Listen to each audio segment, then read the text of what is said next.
Hi, everybody. This is Horsepower Heritage. I'm Maurice Merrick.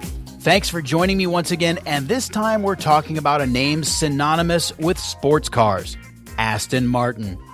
But we're going to go far beyond the obvious James Bond connection, which is probably the first thing you think of. My guest is author Russell Hayes, discussing his new book, Aston Martin, The Entire Story. It's a treasure trove of history and personalities and racing and period photographs, and it's actually a 2-volume set. It weighs 8.4 pounds, and it's terrific stuff. And in fact, in keeping with the book, I'm going to break this up into 2 episodes because we covered so much ground. So whether you're an Aston Martin neophyte or a longtime fan, I think you'll learn a lot. And now, here's my conversation with Russell Hayes. Enjoy.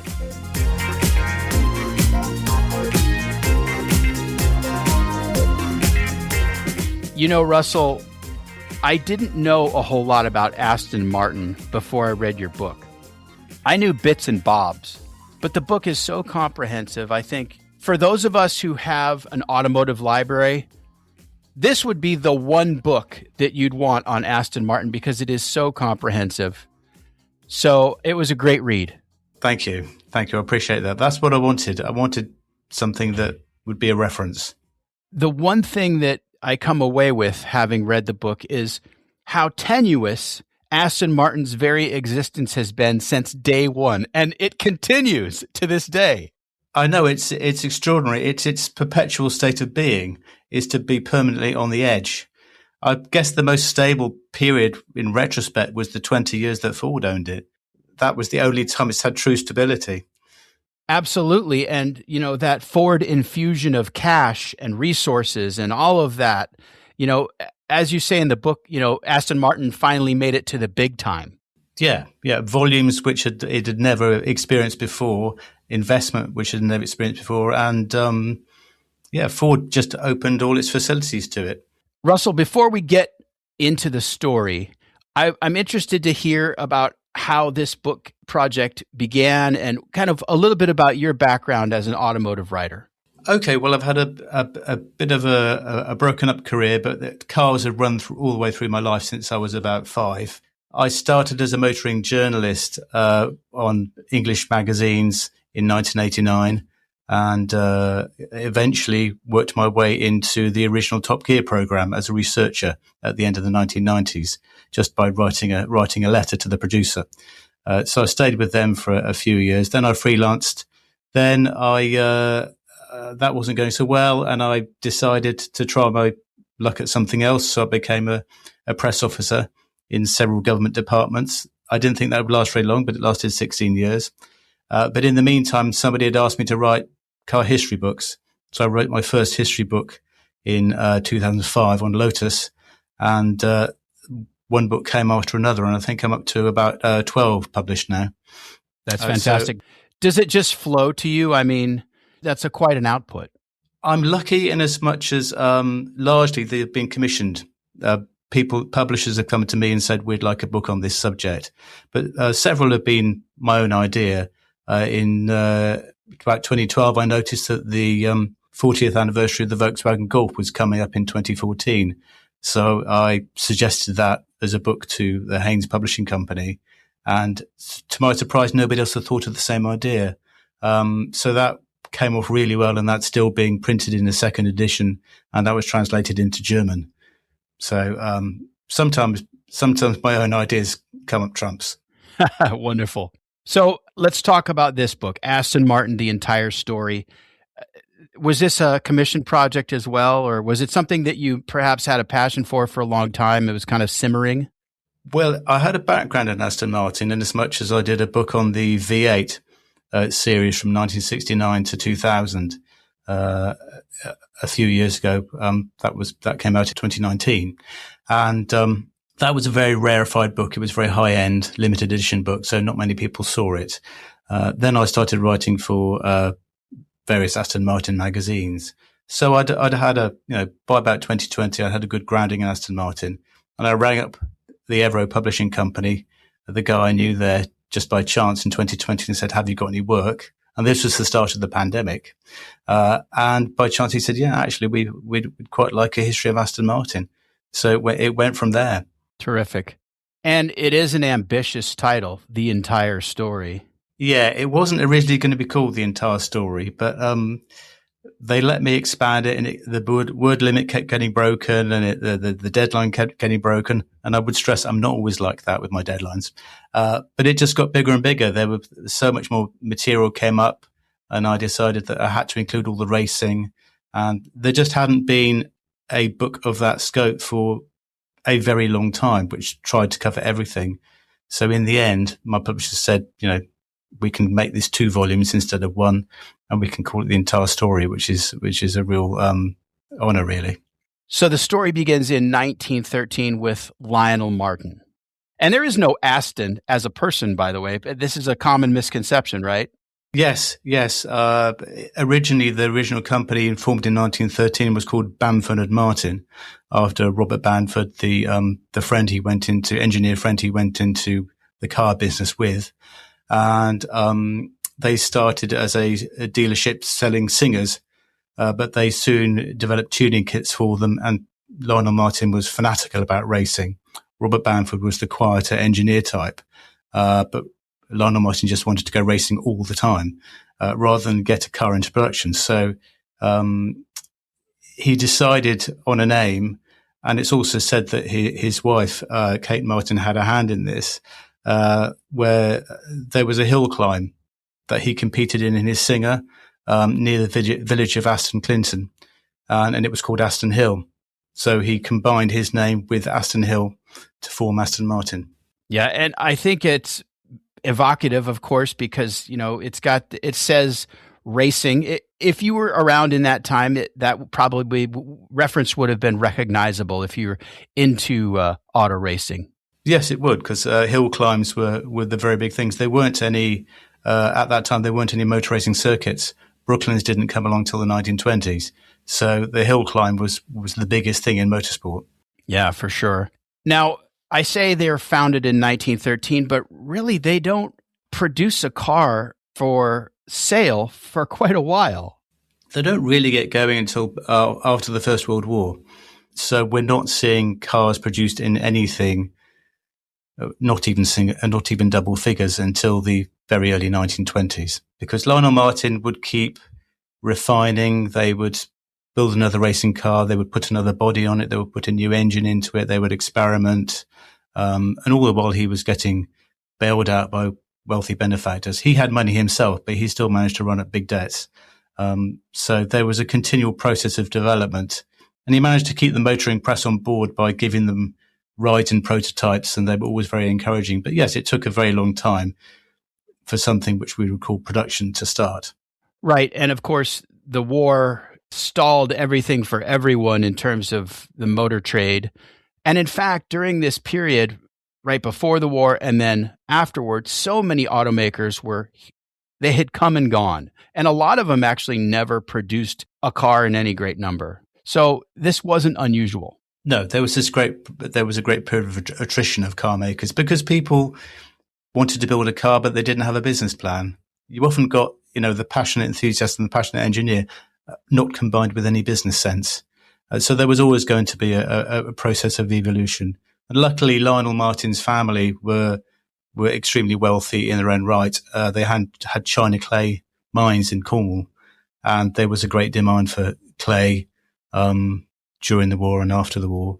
And also he hit a demand from, on the whole, wealthy young men who'd survived the war, and they just wanted to have fun. So a relatively expensive sports car could easily find its place in the market. Yeah, it's a similar story to Bentley, for example. Exactly, yeah. And the whole idea of men in sheds, this is where it comes from. Like, this is a very British concept in terms of the automotive world. Men in sheds, tinkering, building something, going racing. Maybe we'll sell it. Maybe we can get some investors here and there. It's fascinating. Exactly. It's this sort of process of development by trial and error, literally trial and error. Let's build this. Oh, that's blown up. Let's build something else, and just keep going all the time, usually hemorrhaging money. And that's carried right through to people like Colin Chapman and Lotus. Definitely. All right. So when does it really get going as a business? When do they finally get a car to market? Early 1920s, about 1921. Then you can say they're actually starting to make cars which are in a series, very small series. Although the first car, which is actually Aston Martin, which is actually sold to a private individual, was in 1923, and that was a second-hand car, one of the old racers. So by the time they get to 22, 23, they are starting to produce cars. And the motoring press likes the Aston Martin product. Yeah, they appreciated it as something of quality, which had quality components, quite exotic components for the time, and even quite fundamental things such as brakes on the front wheels were extremely unusual in those days. And in the early 1920s, in 1923, there was a magazine called the Light Car and Cycle Car actually accepted a test that Lionel Martin had done, where he braked from 50 miles an hour and stopped in 27 paces. And that was considered absolutely remarkable for the time. So, you couldn't guarantee that cars would stop at all at that point. So four-wheel brakes were a big thing. Yeah, absolutely. That was kind of an engineering challenge to figure out how to make the steered wheels brake evenly and not grab to one side or the other. Yeah, I believe they use a French mechanism called the Perpetual mechanism, I think, which linked the brakes together. The French were very innovative. A lot of stuff trickled into the entire industry from France. Yes. The Didion axle, which figures into Aston Martin history much later, things like that. Hey guys, I want to take a quick break to say if you enjoy Horsepower Heritage, there are a few ways you can support the show. Go to buymeacoffee.com/HP Heritage and become a patron. There's a link in the show notes. You can make a one-time donation or you can support the show monthly. It's easy, and for the price of a latte, you can help me continue to bring you more of the people and stories behind the machines. You can also leave 5 stars and a review on Apple Podcasts or Spotify because that helps new listeners discover the show. Thanks for your support, and now back to the show. I think we should talk about the Bertelli brothers. These guys were Italian extraction, but I think they were reared in Wales, if I'm remembering. Yeah, they were. I'm quite fond of the Bertellis because they're so unusual amongst Aston Martin's owners. Because Aston Martin's owners, on the whole, come from the upper classes or they come from money, and these guys didn't come from money at all, really.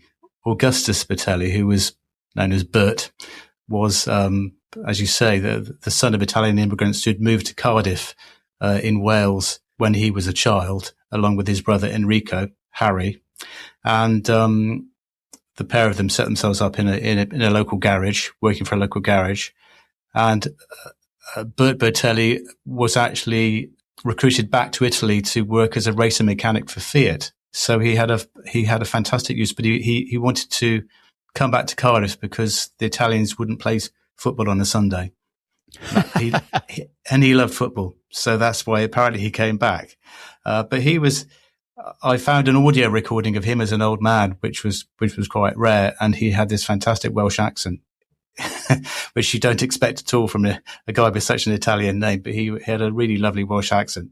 But yeah, he was a talented engineer, had come from a car company to Aston Martin and met this other engineer called Bill Rennick, and they had started to build a car together, but then they were recruited as they were by a journalist who knew that Aston Martin was looking for a new owner, and they took it on.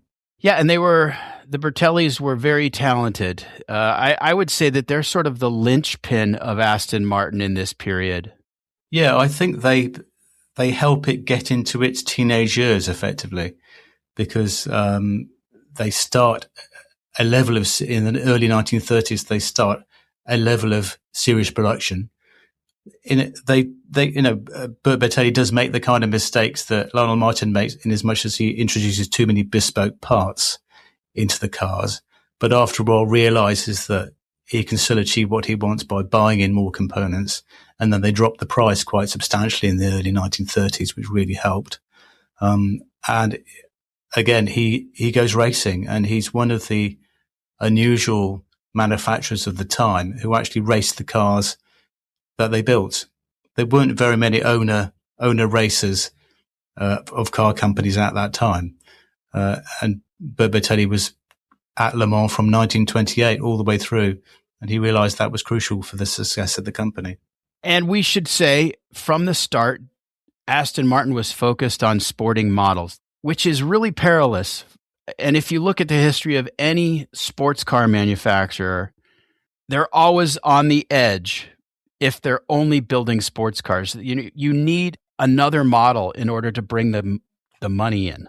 Yes, they tried different types of bodies because Harry Bertelli was, of course, a coach builder, and he had his workshop very near the Aston Martin factory.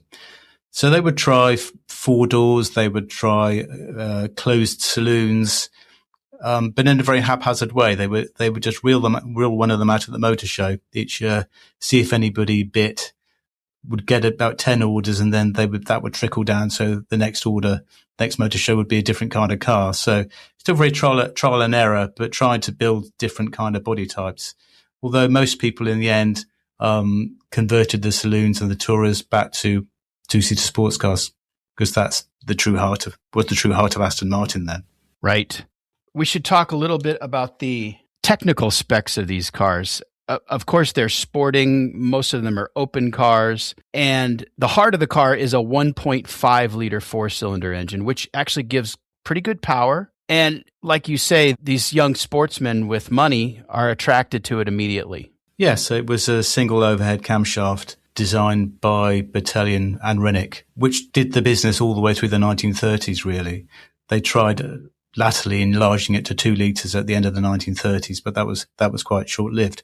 But it was always a kind of, not under-engined, but small capacity car for the time when, 2 litres were starting to become, and 3 litres were starting to become predominant. And it was always a 4-cylinder as well. But it had that quality of liveliness to it, and it was a quite durable engine, as evidenced by the Le Mans races, which had many owners and would keep coming back to Le Mans time after time. And really the first landmark Aston Martin, I suppose, the one that is iconic is the 2-seater Le Mans model, right? Yeah. And that's where they also establish a kind of design language in terms of the styling. Like the Aston Martin grille in those years is very distinctive. The car has cycle fenders, incredibly sporting. Yes. One thing I should mention about the technical specification of the engine is they went to dry sump lubrication very early on. That was unusual for the time, and they paid attention to the fundamentals for sporting drivers. They put a lot of effort into cooling and a lot of effort into good oil circulation, especially during hard cornering with the dry sump lubrication, which drove the cost up, but it did produce a very durable racing engine. Right. And they also experimented with multi-valve engines and monoblock castings. The engines had a comparatively higher compression ratio than most cars at the time. I think 9-1, which is to the moon in the 1930s. Yeah, the monoblock casting and the multi-valve engines, they were quite early on. They were in the Lionel Martin days, and the cars that went into the 1922 French Grand Prix, one of them I think had a multi-valve engine, which was very, very advanced for those days. So they weren't a realistic prospect. You could have them on request, but on the whole, Lionel Martin would say, I would stick with the side valve engine because it's much more reliable. Yes. Yeah. No, it's a good point though about the dry sump. Yeah, and it gave a lower center of gravity, and the engine could sit lower in the chassis. And it's nice that some of today's Aston Martins still have a dry sump engine. Yeah, it's a neat innovation. The bodies were lightweight. That was very important. They were drilling things very early on for lightness. Yeah, I think the chassis weren't so light, but they were durable. So they would have to drill holes everywhere in the chassis just to try and get the weight down. So they were relatively heavy for their time, but there were things they could do for racing as far as they could stick within the rules to try and take weight out of it. So Aston Martin has gained favor with a certain clientele. The motoring press like the cars, but the problem remains they're always short of cash. In fact, at times they're unable to fill orders because of this and because of supply chain issues. They're not building everything in-house. No, they're bringing stuff in. And with any small-scale manufacturer who's depending on a larger scale one, they're always at the mercy of large-scale suppliers. So if the large-scale supplier has a better customer, the smaller company goes further down the pecking order for parts. But their business plan is, as I said, haphazard. But they gradually get there, and they're always rescued by a dealer with a bit of money who loves the company and comes in, and that always got you a directorship. So the membership of the board was always changing, usually to do with who had the largest amount of cash. Now, Robert Bamford and Lionel Martin, their tenure with the company isn't that long, really. No, we think that Bamford had gone by about 1920, and Lionel Martin went with the liquidation of the company in 1925. And there was quite a bitter court case. After that, there was a lot of mudslinging about whether he'd gone into the workshops and tried to reclaim parts he said he was owed. They were out a bit by 1925. So that's 26 is when the Batellis come in, backed by the money of the Charnwood family. There's usually an aristocrat somewhere in there in the picture. Yes, Lord and Lady Charnwood. Oh yes, and their son John. Right, and John was really the enthusiastic one, right? He kind of got his parents to put their money into it and buy the company. Yes, and I think it was a thing at the time where the Lord and Lady would think of something for their young son to do who didn't really have a job, so they would buy him a car company so he could play around with cars. Yeah, rather than being a ne'er-do-well, right? Yes, must be nice. Yep, that's not bad, is it?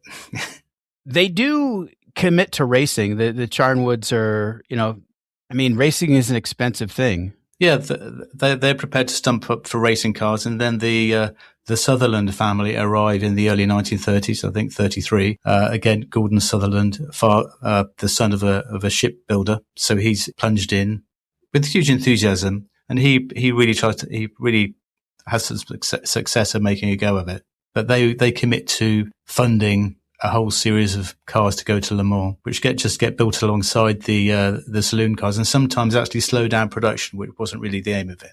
Yes, and of course, Le Mans by this time is well-known, world-class event. That whole national pride thing really comes into figure with Aston Martin. Oh, it does, and the way the classes were organised by that point allows smaller cars with smaller engines, which would never have a hope of winning outright, to win a class win, which is excellent advertising. And also the fact if your car can survive Le Mans in the 1930s, it's a really good testament to its durability. Speaking of racing, there's an interesting character that figures into Aston Martin history, Sammy Davis, who won Le Mans in 25 in a Sunbeam, and then he became a Bentley boy, raced Bentleys at Le Mans with A.J. Benjafield. Yeah. But he's also involved with Aston Martin.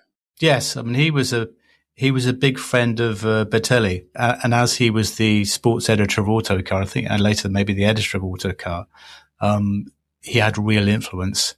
So he was Aston Martin's patron saint, really, and he also would at times manage the racing team, and they got a reputation for very good pit work in the 1930s, very early on. So that was part of the reason they stayed in the game. But Sammy Davis was a big help. And in those days, a lot of teams would drive the cars. They would get off the boat and drive across France to Le Mans. And there's a scene you talk about in the book where I think they've got a British flag up, flying the colors, racing through town. It was just a huge fun outing. And they used to drive down and picnic along the way. And if the cars were going to break down, they would break down then. So they would get a good idea of their reliability on the way to the circuit. But it was a big social event, and a lot of the people in that group would have been just friends of the company. They weren't being paid.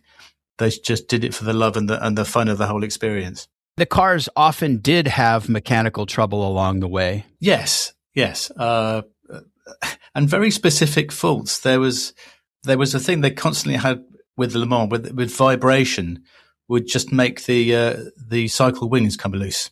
So year after year, they used to fail because the wings were coming apart with the rough roads. So they developed a system of tying them together with bits of rope. Right, because every year they revised the metal bracing that was supposed to keep the wings on and solid, and every year there would be metal fatigue.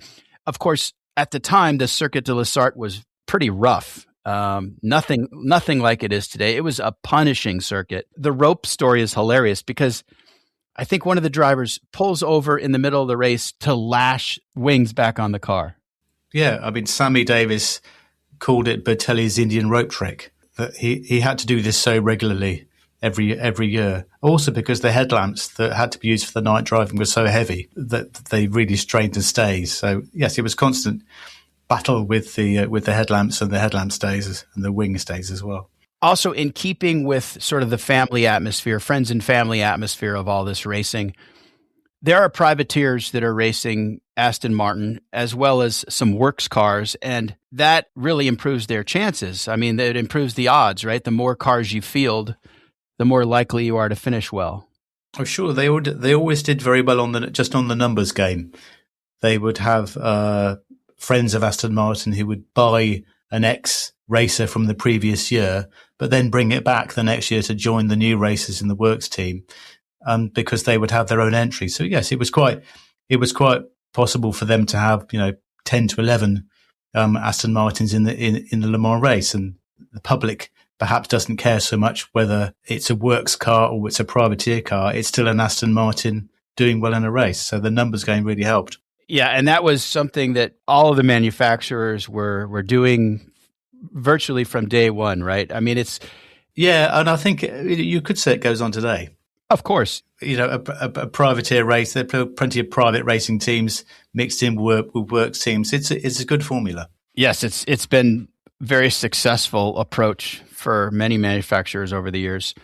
One of the Le Mans racers that I thought was interesting that you note in the book is a gentleman named Mortimer Morris Goodall. Yeah, he sounds like a great guy. I mean, the name, that's quite a name. But he was an 11-time Le Mans veteran. He founded the Aston Martin Owners Club in 1935 and later went on to be part of the racing management at both Healey and Jaguar. But I was surprised to read that Mortimer Morris Goodall was the father of Jane Goodall. Yeah, I didn't know that. Yeah, that was quite a bit of trivia. Yeah, that's good to know. Yeah, when you think of Jane Goodall, of course you think of gorillas, and it's the farthest thing from motor racing. Yeah, but I guess if you have an extraordinary father, you might have extraordinary children. True. Of course, the Second World War comes and changes everything for everyone. And Aston Martin had kind of a nascent car in development, the Aston Martin Atom. Yes. Gordon Sutherland realized that coming out of the Second World War, there was going to be need for something with a 2-liter engine, but a saloon car with 4 doors, because that he thought that there would be a bigger market for that rather than sports cars. So the Atom was in development right through the war, to a limited extent. But when it came to actually put it into production, the money had just run out. Same old story. And the development that did occur was sort of secret, right? Because under wartime rules, you couldn't be doing that. You had to be focusing on war production. Yeah, they could only really get into development as the war was drawing to a close. Then the British motor manufacturers were allowed to free up some time for development because the British government realised that you would need a motor industry when we came out of the Second World War. And when the war does finally end, all manufacturers are scrambling for their post-war products, and Aston Martin is no exception. And again, true of many others, they kind of retool or rework what they had prior to the war. But a very important figure comes into the picture here, and that is David Brown. Yes, completely by chance. David Brown, the son of the David Brown Gears dynasty, already managing director of the company that's had a very, very good war, making gears, of course, and then now post-war food production needing lots and lots of tractors. So his tractor factories in the north of England are going flat out. So he has a lot of money to spend, and he was always a true motor racing enthusiast, loved fast cars. So as the legend goes, he sees this story in the Times, motor car company for sale, not specified what it was, thinks, oh, I'd quite like to have a look at that, and finds out to his surprise that it's Aston Martin. What is it with tractor manufacturers and sports cars? I mean, David Brown, Ferruccio Lamborghini, even Porsche, right? Yes. Yeah. Well, the sons of the dynasty like their motor racing, I think. Yeah. Well, and of course, the tractors are really what's bringing the money in the door. Yes, and the gearing, the large industrial gears. David Brown's business concerns have many divisions, many business interests, facilities in the north and south of England, so they're quite diversified. And another interesting historical point here is that after the war in Britain, there's some tax reform on motor cars. The horsepower tax goes away. Yes, and it made it possible to produce larger engines, which of course were needed for export markets.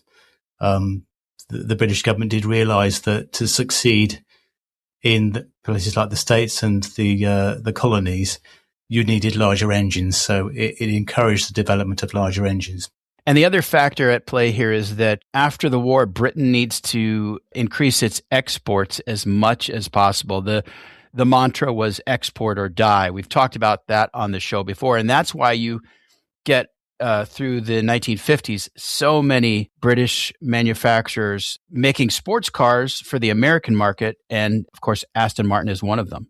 Yes, and able to benefit from a ready supply of aluminium, which was left over from aircraft manufacture because steel was rationed according to how many cars you could build. So if you wanted to build a small volume car, aluminium was the way to go.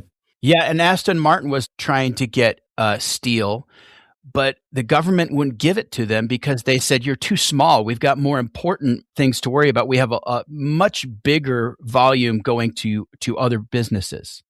Yeah, but I believe they had a little bit of a help because David Brown Tractors was such a major importer and had such a major allocation of steel that there was some left for the Aston Martin chassis.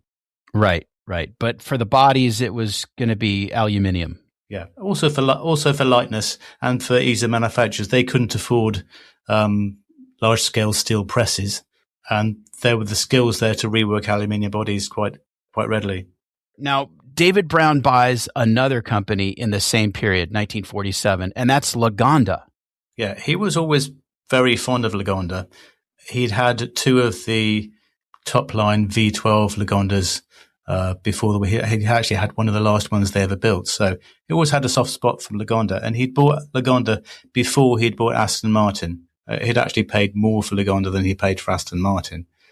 So there was this unusual combination. He had the Lagonda producing this lovely new 2.6 litre 6-cylinder engine, and he bought Aston Martin with a quite unexcited 2-litre 4-cylinder engine in development, which he more or less poo-pooed straight away, and worked out that he could use the 2.6 for the Lagonda in an Aston Martin to create something truly a sort of European Grand Tourer. Yes, and the 2.6 liter Lagonda engine had a fantastic pedigree, right? Because W.O. Bentley was the chief designer, and then he had help from a gentleman named William Watson. Yes, and William Watson came over to Aston Martin as an engine designer in the early days and helped with some of the early racing cars. So yeah, the Lagonda tie-up with W. Bentley had an interesting quirk to it, in as much as Lagonda had plans to produce this 2.6 litre car under their own name, but they wanted to call it the Lagonda Bentley, and Bentley just took them to court and said, no, you can't do that. So it had to become the Lagonda designed by W.O. Bentley, which kind of put pay to their plans. Right, because Rolls-Royce had purchased Bentley motors in 1931, and part of the deal was that W.O. Bentley was sort of considered an asset of the company, and he was more or less forced to work for Rolls-Royce.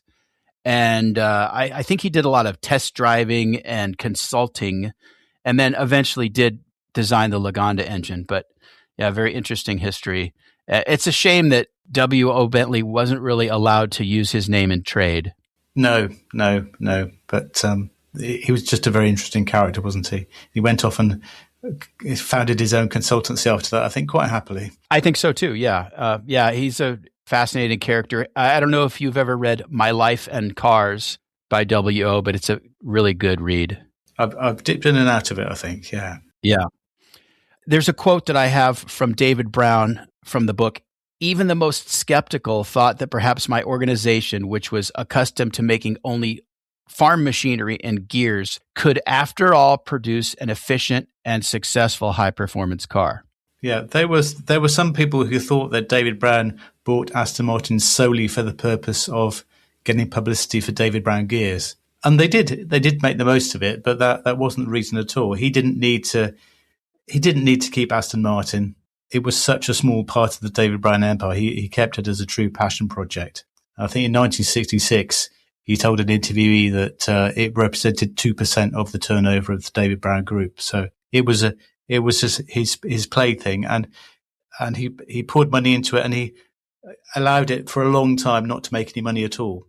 Yes, and he also said later he thought that perhaps he'd lost, I don't know, something like 15 or 16 million pounds on Aston Martin over the years. Well, he reckoned he'd spent that in racing during the entire time they were racing.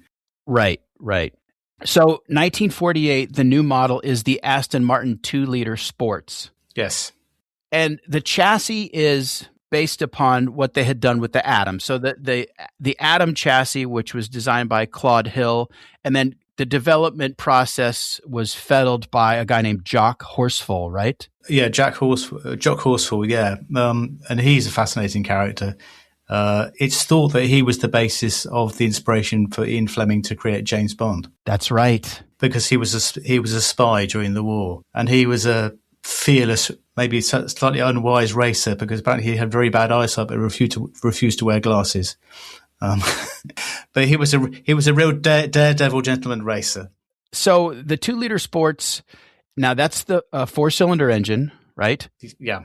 We don't get to the 2.6 liter from the Lagonda until I think 1950. No, the first experiment with that 2.6 liter is in one of 3 cars which are sent to Le Mans as a tryout in 1949, which are 2-liter Sports with special bodies on them. But these, in the end, turn out to be the prototype DB2s.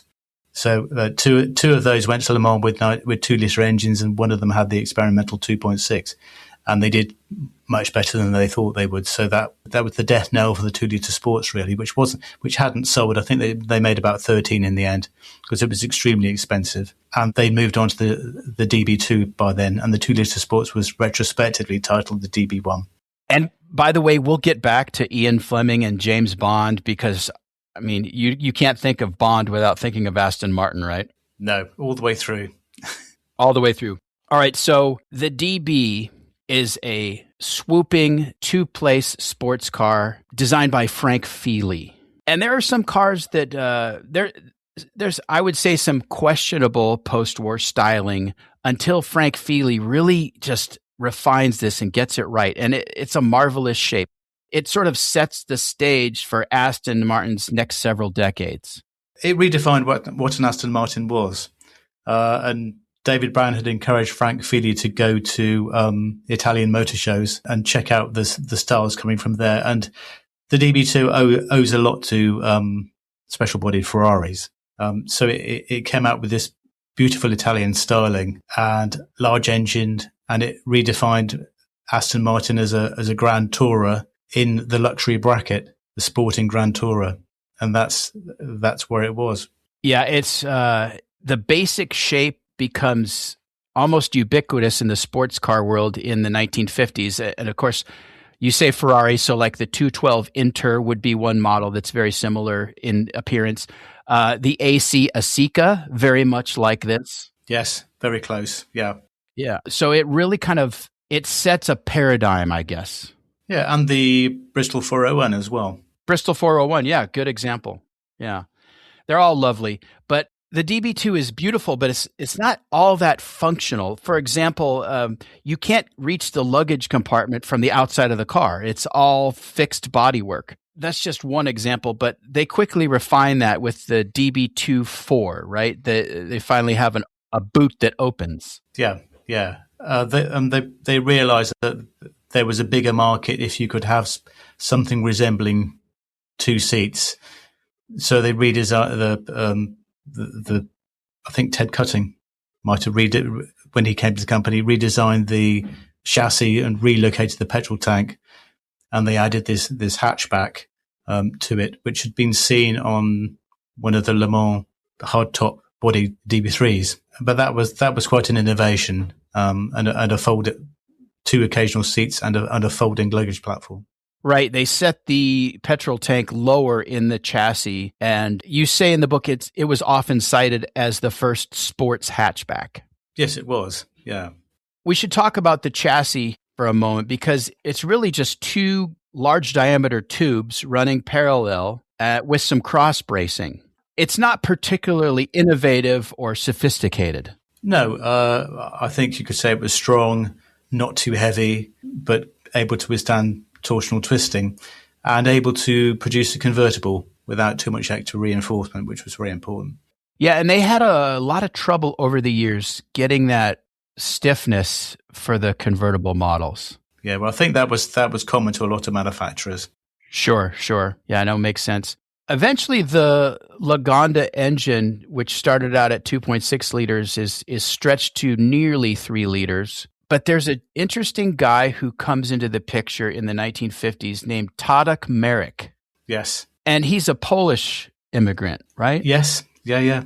He came over after the war, and he'd had a very colourful and eventful war, as I think trying to escape Poland through Europe. Ended up as an engineer at Austin, was designing 6-cylinder engines at Austin. Got a much better job at Aston Martin and liked it much better because it was a smaller company and he had much more for free reign. So yeah, he comes in and starts producing the new generation of Aston Martin engines. So he really becomes the chief engine designer at Aston. Yes, he does. And Aston Martin was always proud that it made its own engines. And that especially became important towards the end of the 1950s when the British manufacturers started to put in American V8s out of expediency in order to get larger engines. But Aston Martin, first of all, pursued its 6-cylinder, took it up to 4 litres eventually. And then, of course, the V8 comes right at the end of the 1960s. Right. But that Tadek Marek designed 6-cylinder it's like the small block Chevy or the Colombo V12. I mean, it is the Aston Martin engine for so many years and through so many iterations. Yeah, continually improved, often by trial and error. There's the great story about how when the DB4 was launched, a load of them kept coming back with blown engines and they could not work out what it was.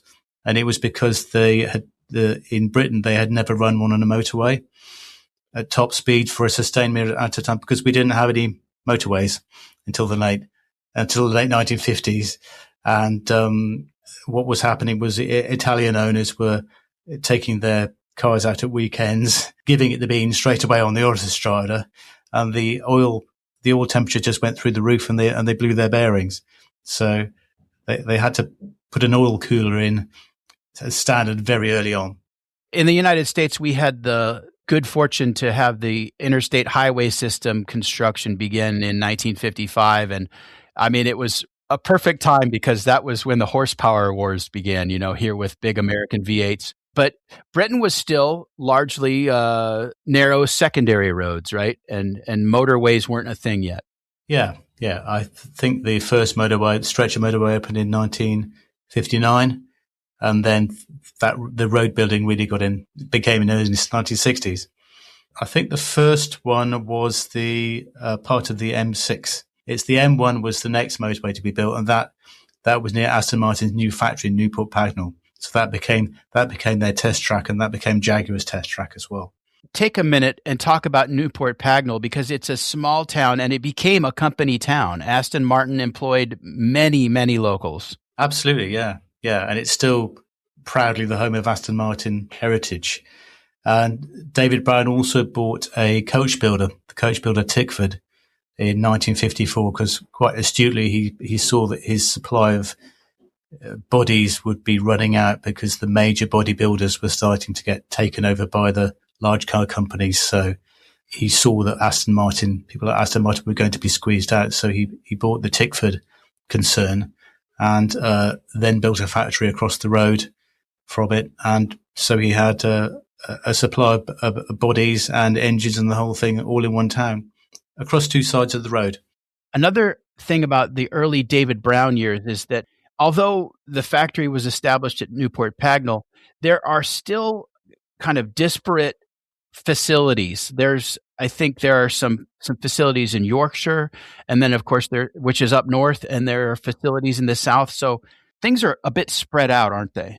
They are. When David Brown first took over the company in the late 1940s, he established them in Feltham, in west of London, in the grounds of the Hanworth Air Park. So he could occasionally fly his plane into the factory. And they were in old aircraft hangars. And when Newport Pagnell was set up in the early 1960s as a new factory, the racing department stayed at Feltham in West London. Newport Pagnell was North London, quite a way outside. And all the David Brown gear making and panel making tractor business was up in the north of England. But it really helped because the chassis for the lower part of the chassis for the DB4 was made in Huddersfield, parts of pressed steel and shipped down to Newport Pagnell, and then the Superleggera tubing was tacked on by the craftsmen there. So David Brown made sure that the Aston Martin made good use of all his facilities. You mentioned Superleggera construction. We're going to come to that in a moment, because by the middle 1950s, it's all the rage for many car manufacturers to have historic European coach builders kind of take a turn at their cars. And of course, famously, Chrysler did this with Ghia. But Aston Martins are built by coach builders like Vignale and Graber, which is a Swiss coach builder. And there are some very interesting 1- and 2-off cars in that period. Yeah, Bertone as well is a name that figures quite often. I think there were a couple of Pininfarina as well. So, yeah, David Brown would supply a chassis to whoever he thought would do a good job. Right, and it wasn't customary for them to entertain requests from a client for just a chassis. They kind of preferred to build them in-house, but he realized this was great marketing. Yes, it was great for the image. And I think the best example was the touring spiders, the 3 touring spiders that were made in the mid-1950s, which really established the link between Aston Martin and touring, which then led to the DB4. And prior to the DB4, in middle 1950s, sales are very slow. In fact, I think they kind of have to shut down for a period. They're not building cars because there are no customers. They've done some facelifting of the DB24. Yeah, the DB2 series goes on much longer than they anticipate, and they can't really figure out a way to get out of it. So going with the Italian coach builder and the new all aluminium 6-cylinder eventually becomes the way forward, but it's quite a painful process. And the DB2 ends up as the DB Mark III, going all the way through to, I think, 59. So it becomes a very long-running car. One of the interesting design elements that carried over from, I think, the Mark III to the DB4 was the dashboard. Yes, it's almost exactly the same. And the interesting aspect of the dashboard is that prior to this change, all the instruments were centrally located. And that, of course, made it easy to make either a left or right-hand drive model. But when the instruments move to a position behind the steering wheel, it's a hooded or cowled instrument cluster. and the dash is painted black, and the shape of the cowl sort of mirrors the shape of Frank Feely's grill work on the front of the car, which I thought was interesting. It's a really neat touch. Yeah, I love that motif. Let's talk about racing in this period because, of course, all these manufacturers are very anxious to make their mark in motor racing. And I suppose Aston Martin's strongest competition is Jaguar. And when you think about it, it's amazing that Jaguar is competition because Aston Martin is so small in comparison to Jaguar. But I think what Jaguar had was much better streamlining and, of course, disc brakes, four-wheel disc brakes. That's what made the difference. Yeah, and you say so much smaller. It's really true. I mean, we're talking about, during this period, Aston Martin's annual production of cars for sale, numbers in the hundreds. Oh, yeah, and sometimes, quite often below 500. It's incredible. I mean, of course, Ferrari was in the same boat. I mean, they weren't building thousands and thousands of cars, never had really. But it's interesting to just keep in mind how small they really are as a manufacturer. But anyway, getting back to the racing. So strong competition from Jaguar. Aston builds a lightweight competition chassis. You mentioned it before, the DB3. And that lightweight emphasis is there. Frank Feely works to streamline the bodywork. And in fact, they test the car in a wind tunnel at Vickers Aircraft. Yeah, I think that was a model that they tested at Vickers. Okay. And that's the DB3 becomes the DB3S, which is styled by Frank Feely, who made the good point that you should have a racing car. It should actually look beautiful. And the DB3 was, a bit functional. It was a bit slab-sided, but the DB3S is a truly beautiful car.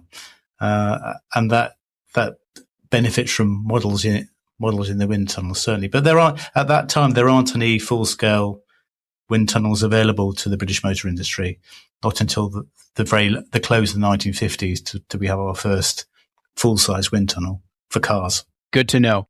There's also the issue of the ill-fated Lagonda V12 engine, which they, kind of experiment with in racing. Yeah, because David Brown is still in love with Lagonda, and that love does not fade, and he always wants to have a Lagonda in the range and have Lagondas doing well as a luxury saloon car in parallel with Aston Martin. And that's something I cover in my book. And all the way through the 1950s, they're trying to make Lagondas sell, these big stately Lagondas with four doors and large engines, but they're always too expensive compared to Jaguars and other cars, such as, even such as Armstrong Siddeley's. And the one disadvantage they have is they could never offer an automatic gearbox. So by the end of the 1960s, they just virtually have to give up on the Lagonda. Although David Brown insists that he wants a Lagonda, and there comes the Lagonda Rapide, which is essentially a stretched DB4. Why was the Lagonda V12 unsuccessful on the track? It was too heavy. The V12 engine was too unreliable, and I think it was quite a difficult car to drive. So Aston Martin was better off concentrating its resources on the smaller six-cylinder cars. Some interesting drivers come into the picture in the 1950s with Aston, one of which is George Abecassis. Yes. And, a couple of years ago, I interviewed Simon Taylor and Guy Jenner. Guy Jenner, of course, is a Aston Martin dealer, and he's at the oldest Aston Martin dealership. Yeah, he appears in my book. I interviewed him for my book as well. Yes, that's right. I forgot about that. So, and Simon, of course, renowned automotive journalist. Simon wrote a book called The HWM Story. Yes. If people want to look that episode up, if you haven't heard it before, it's episode 93. Fascinating tale. But so George Abecassis is driving for Aston, Peter Collins, Reg Parnell, Tony Rolt, Roy Salvadori, and of course, Prince Bira. Yes, the kind of exotic celebrity driver of the time. Right. He was Thai royalty, and he had driven in the pre-war era, but he kind of comes out of the woodwork in the 1950s to race with Astons. Yeah, he has a brief spell racing, but he and the other guy that was racing at the summer had a bit unlucky because they had the DB3S coupes, which really had very dodgy aerodynamics, and they both crashed. What is your favorite story from Aston's racing in this period, 1950 to 1960? There are many, but I'm sure you have some favorites. I think the way in which the development was still quite homespun, really. To get the aerodynamics of the DBRs correct, they didn't have recourse to wind tunnels. So at one point, they stuck little tufts of wool all over one of the cars and lay on their fronts, watching where the wind was flowing as the cars went round and round and round in front of them. That's the kind of ingenuity they had to have. Yes, definitely. They also experiment with some closed cars. Sports car racing is largely still open cars in this period, but they do realize that in order to get that speed that they need on the Mulsanne Straight, enclosed bodywork is something that they should consider. Yes, and they, for the 1959 race, they had perspex covers over the passenger seat to give as much of a closed effect as possible without having a roof. In the 50s, most manufacturers are overshadowed by Ferrari and Jaguar at Le Mans. Of course, in 1955, there's the terrible accident at Le Mans, which kills over 80 spectators when Pierre Levay's 300 SLR hits the back of Lance Macklin's Healy and flies into the crowd and bursts into flames and just completely disintegrates. Mercedes pulls out of sports car racing. But Ferrari and Jaguar really are dominant at Le Mans throughout this period. But Aston stays with it. You know, they're persistent, and finally their day comes in 1959. Yeah, it's a combination of circumstances that help. This persistence is one. David Brown just throwing money at it till they keep on, they don't give up.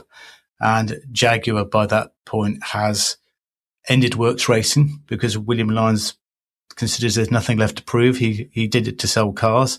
That was it. So the only Jaguars racing with private teams, and I believe the engines were stretched sort of 58, 59 to beyond what they could stand. So the D-type was starting to fail.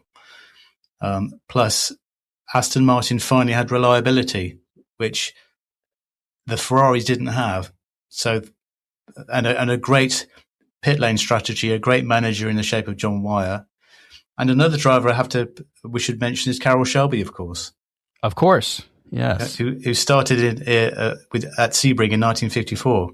So he's an integral part of the Aston Martin story at that time. So Aston Martin wins Le Mans in 1959. And I want to come back to Carrozzeria Touring. We mentioned that earlier, and they had developed a relationship with Aston Martin. That relationship was solidly consummated with the DB4, right? Because that featured Touring's signature Superleggera construction. Yes. Aston Martin was struggling to build a successor to the DB2 series, or the DB24, and they'd produced this car themselves, which looked quite plain. And the only solution for John Wyer was to send it to an Italian coach builder to get some advice. And Touring, I believe Pininfarina couldn't take the job, and Touring said, "Well, if we can take it on, but you have to use our method of construction because we can't deal with the chassis that you put together. You've got to scrap it and start again and use our Superleggera construction," which was being used by Bristol already. Bristol was the first British car maker to use it in series. And Touring provided the styling, which was unbelievable. One of the most beautiful cars in the world. So that's when they entered a totally new era. Yes, absolutely incredible appearance. And the in-house effort was, I mean, you say it was plain. It would have been a disaster if they had gone with that design. Yeah, nobody would have bought it, no. But they were big enough to realize that they needed somebody to come in from outside. By the way, you mentioned John Wyer, and I think he's a fascinating character. We need to tell people about this guy. So John Wyer was, when they officially established a racing department in the 1950s, John Wyer led the team. Yeah, and he was a very astute piece of recruitment. And he also became manager director. He took a big hand in the development of the road cars and the racing cars. And his pit lane strategy was superb and took Aston Martin right through Le Mans in the 1950s and gave them a huge advantage. Explain the strategy. I think very, very well timed pit stops, very well organized pit stops, drivers who behaved as a team, not competing with each other. He recruited drivers with good temperaments who could work with each other, who would not try to race against each other. So, and they would split the money. If they won a race, they would split the prize money between all the drivers. So it was a combination of timing, having components ready to fit on the cars, and having a good team of drivers who would work literally as a team. Right. And I think John Wyer was a very serious man, a very strategic guy. Yeah, they had a nickname for him that if you displeased him, he would give you a stare, and they called it Death Ray. The Death Ray, right? Yeah, he wouldn't say anything; he would just give you that glare. Yeah. He was a very talented, smart guy. Right, and of course, he went on to the Gulf Racing team with the GT40s later on. Yeah, and then Porsche. That's right, yeah. Another landmark Aston Martin model in the 1950s is the DB4 GT Zagato, designed by Ercole Spada. So, yeah, the DB4 GT was a lightweight, shortened version of the DB4 for gentlemen racers, but it needed a bit of help in the sales department, so they followed Bristol's example and sent one to Zagato to be rebodied, who came back with this beautiful creation. But at the time, they were very slow sellers. They had trouble selling them. They're revered today, but they were slow sellers at the time because they carried a hefty premium even on top of the DB4 GT. So they were very, very expensive cars at the time. They are sexy beasts, though, aren't they? I mean, I think it's my favorite Aston Martin design of all time. Yeah, and I gather that every one of them was slightly different. Slightly different shapes on them, slightly different dimensions. A true coachable car. Yeah, wonderful. That's all for this episode of Horsepower Heritage. You can find more great stuff on the YouTube channel and on Instagram. And if you enjoy the podcast, leave a 5-star rating and a review on either Apple Podcasts or Spotify. That helps new listeners find it. It's really true. Support the show by becoming a patron. Go to buymeacoffee.com/HP Heritage. And for just a few bucks each month, you'll help keep these wheels turning. And until next time, I'm Maurice Merrick. Thanks for listening.